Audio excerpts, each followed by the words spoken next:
नमस्कार दोस्तों आज की इस वीडियो पर बात करने वाले हैं कि आप जो नया कर्मचारी है नया कर्मचारी की SIPF पोर्टल पे एम्प्लॉय आईडी कैसे बनाएं। यानी कि आपके विभाग में हाल ही में कोई नवनियुक्त कर्मचारी आया है तो आपके उसकी जो SIPF का न्यू पोर्टल है उस पे आप उसकी एम्प्लॉय आईडी किस तरह बनाएं। यानी कि जो पहले SSO आईडी पे SIPF का पुराना वाला पोर्टल था उस पे अपन एम्प्लॉय आईडी बनाते थे, लेकिन अब जो SIPF का न्यू पोर्टल लॉन्च किया गया है SIPF न्यू नाम से, आपको उस पे कर्मचारी की एम्प्लॉय आईडी बनानी है जो कर्मचारी हाल ही में नवनियुक्त हुआ है जिसकी ज्वाइनिंग हुई है। तो आपको उस कर्मचारी की एम्प्लॉय आईडी SIPF पोर्टल पर बनाने से पहले आपके पास DDO की जो SSO आईडी है वो SSO आईडी यानी कि एम्प्लॉय आईडी और पासवर्ड होना जरूरी है, तभी आप अपनी एम्प्लॉय आईडी बना पाएंगे। यानी कि आपको जिस भी कर्मचारी की एम्प्लॉय आईडी बनानी है वो एम्प्लॉय आईडी बनेगी DDO की SSO आईडी लॉगिन होकर DDO रोल में जो SIPF का न्यू पोर्टल है वहां से। तो अब आप नई एम्प्लॉय आईडी किस तरह बनाएं, इसके लिए आप देख रहे हैं कि यहाँ पे आपको SSO लॉगिन करना है। SSO लॉगिन में आप यहाँ पे देख रहे हैं कि जो आपकी DDO है DDO की आपको यहाँ पे एम्प्लॉय आईडी, यहाँ पे DDO की एम्प्लॉय आईडी यानी कि DDO की SSO आईडी के पासवर्ड और कैप्चा डाल के आपको यहाँ पे लॉगिन वाले पे क्लिक करना है।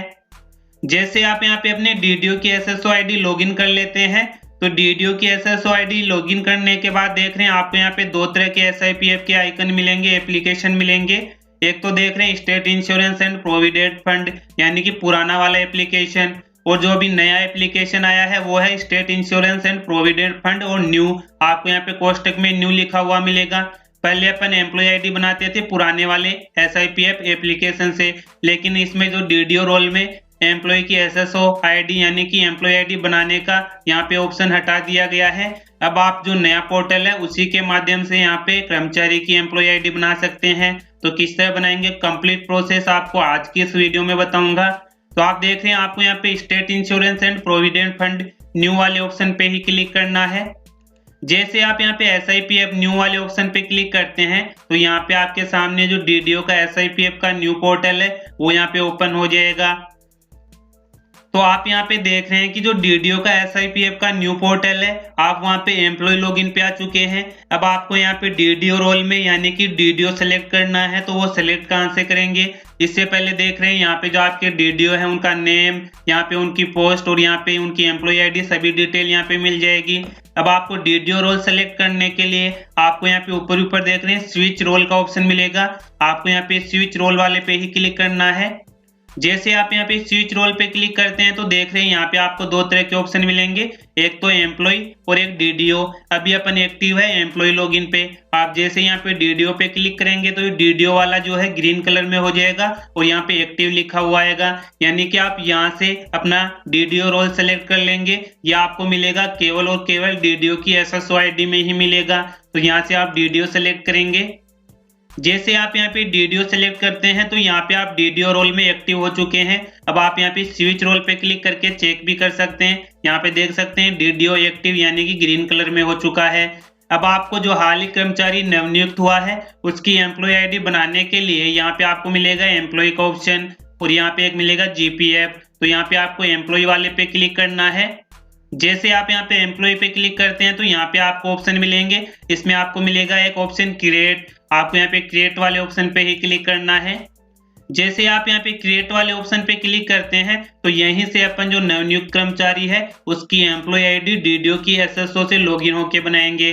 अब आप यहाँ पे देख रहे हैं यहाँ पे आपको मिलेगा क्रिएट एम्प्लॉय प्रोफाइल, यानी कि आपको उस कर्मचारी की प्रोफाइल क्रिएट करनी है। उसकी एम्प्लॉय आईडी बनाने के लिए सभी बेसिक डिटेल अपन को यहाँ पे फिलअप करनी है।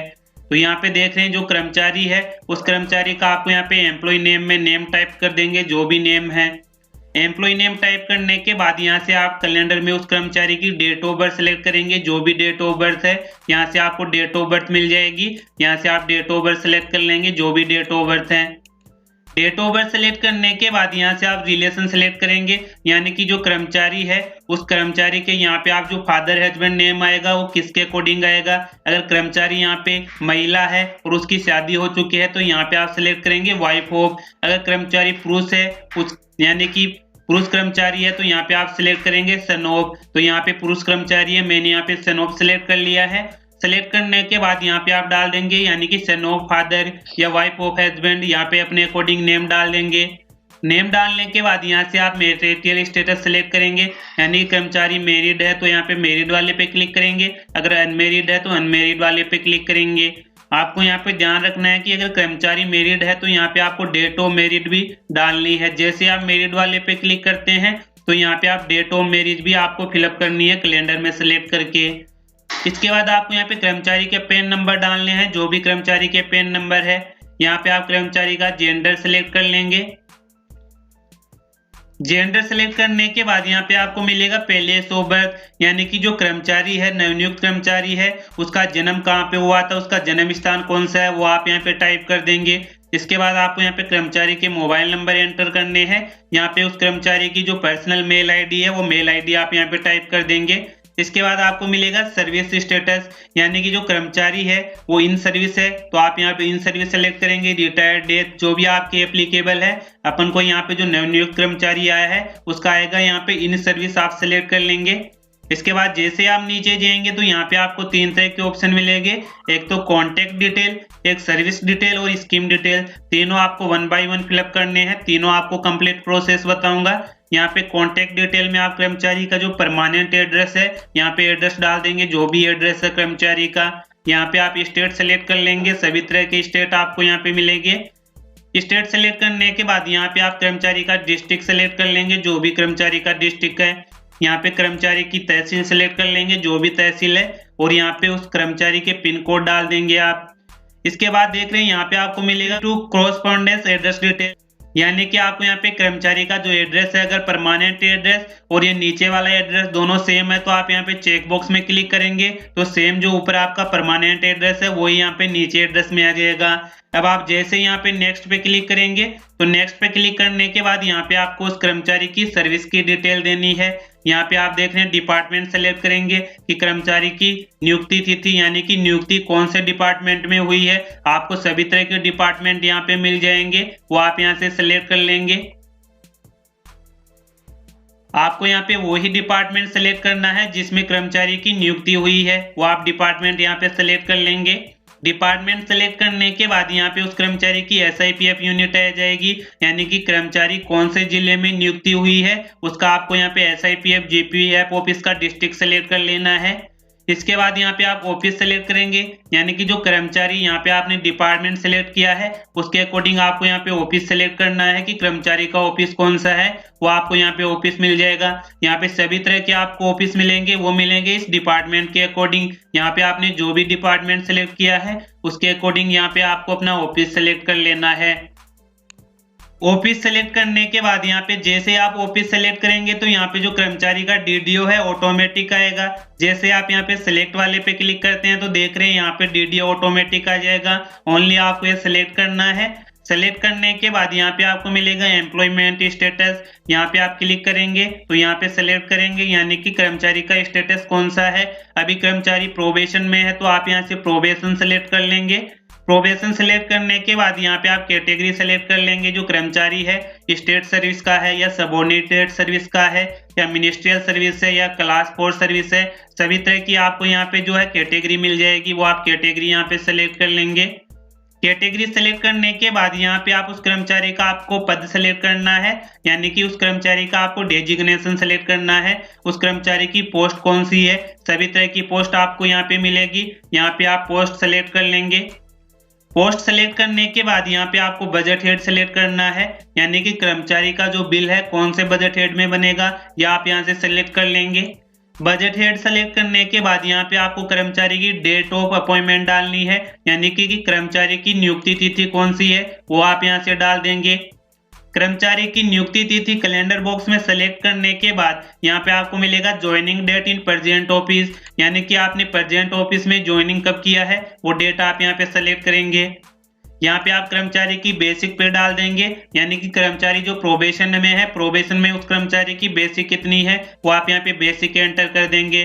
तो दोस्तों आपको सर्विस डिटेल है बहुत ध्यान से यहाँ पे फिलअप करनी है, क्योंकि सर्विस डिटेल के अकॉर्डिंग ही आपकी एम्प्लॉय आईडी बनेगी। यहाँ पे आपको सभी जो बॉक्स है अच्छे से फिलअप करने हैं। सभी डिटेल सर्विस डिटेल फिलअप करने के बाद आपको यहाँ पे नेक्स्ट पे क्लिक करना है।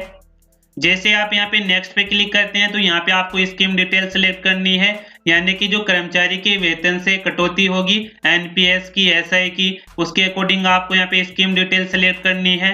तो इसके लिए आप देख रहे हैं यहाँ पे आपको प्लस का निशान मिलेगा, आपको यहाँ पे प्लस वाले पे क्लिक करना है। जैसे आप यहाँ पे प्लस वाले पे क्लिक करते हैं तो यहाँ पे आपको मिलेगा एड स्कीम। यहाँ से आप स्कीम का नेम सेलेक्ट कर लेंगे, जीपीएफ, एसआई, जीपीए, एनपीएस, सभी तरह की स्कीम यहाँ पे आपको मिलेगी। तो जो एनपीएस कर्मचारी है उनके यहाँ पे प्रोबेशन में एनपीएस की कटौती होती है और किसी तरह की कटौती होती नहीं है। अगर आपके और भी कोई अन्य यहाँ पे डिडक्शन है या स्कीम है तो आप यहाँ से सिलेक्ट कर लेंगे। मैंने यहाँ पे एनपीएस सेलेक्ट कर ली है। एनपीएस सेलेक्ट करने के बाद अब देख रहे हैं यहाँ पे मिलेगा अकाउंट पॉलिसी नंबर, यानी कि जो कर्मचारी है उसके प्राण नंबर अगर आ चुके हैं तो आप यहाँ पे अकाउंट पॉलिसी नंबर में उसके प्राण नंबर डाल देंगे। प्राण नंबर अगर नहीं आए हैं तो आप यहाँ पे जो डम्मी है यहाँ पे अस्थायी नंबर भी डाल सकते हैं। नंबर डालने के बाद यहाँ पे आपको मिलेगा डेट ऑफ एक्टिवेशन, यानी कि जो आपका प्राण नंबर एक्टिवेट हुआ वो कौन सी डेट की आपके एनपीएस की कटौती हो रही है, वो डेट आप यहाँ पे कैलेंडर बॉक्स में सेलेक्ट कर लेंगे। डेट सेलेक्ट करने के बाद यहाँ पे आप सबमिट पे क्लिक करेंगे तो देख रहे हैं यहाँ पे आपकी स्कीम की डिटेल है, एनपीएस की डिटेल यहाँ पे ऐड हो चुकी है। इसी तरह अगर आपकी कोई अन्य स्कीम है तो फिर से आपको यहाँ पे प्लस वाले पे क्लिक करना है और यहाँ पे देख रहे हैं फिर से आप यहाँ पे सेलेक्ट कर लेंगे और उसके अकॉर्डिंग यहाँ पे आप अपने एसआई नंबर, पॉलिसी नंबर डालेंगे और यहाँ पे डेट ऑफ एक्टिवेशन डाल के सबमिट कर देंगे तो यहाँ पे आपकी स्कीम डिटेल ऐड हो जाएगी। अगर आप यहाँ पे आपकी स्कीम डिटेल आपने गलत ऐड कर दी है तो यहाँ से आप डिलीट भी कर सकते हैं, यहाँ पे आपको डिलीट का ऑप्शन मिलेगा। तो दोस्तों इस तरह आप सभी डिटेल फिलअप करने के बाद आपको यहाँ पे सबमिट का ऑप्शन मिलेगा। जैसे आप यहाँ पे सबमिट वाले पे क्लिक करेंगे तो यहाँ पे जो कर्मचारी है उसकी एम्प्लॉय आईडी यानी कि जो संबंधित एसआईपीएफ जीपीएफ ऑफिस है उसके द्वारा बन के 1-2 दिन में यहाँ पे आ जाएगी और फिर आप यहाँ पे चेक भी कर सकते हैं और साथ ही कार्मिक है उसके संबंधित मोबाइल नंबर पे मैसेज भी आ जाएगा। तो दोस्तों इस तरह आप डीडीओ की एसएसओ आईडी से जो नवनियुक्त कर्मचारी है उसकी एम्प्लॉय आईडी बना सकते हैं। फिर भी आपको एम्प्लॉय आईडी बनाने में किसी तरह की कोई समस्या आ रही है तो कमेंट बॉक्स में कमेंट जरूर करें। तो साथियों आज की इस वीडियो में यही अपडेट थी, फिर मिलते हैं नई वीडियो के साथ, तब तक के लिए जय हिंद जय भारत।